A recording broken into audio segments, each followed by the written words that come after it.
Right, okay, this is a quick test to give you an idea of the sensitivity of the cat balls. So if I see that this one's moving, that'll go off in a second. So as I'm moving around it, not going off. If I actually move it, there you go. So it'll go off there, and you can see how they sort of wobble around on those sides of it. This one,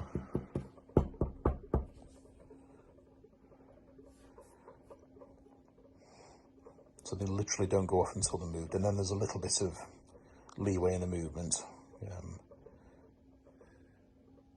So yeah, sensitivity.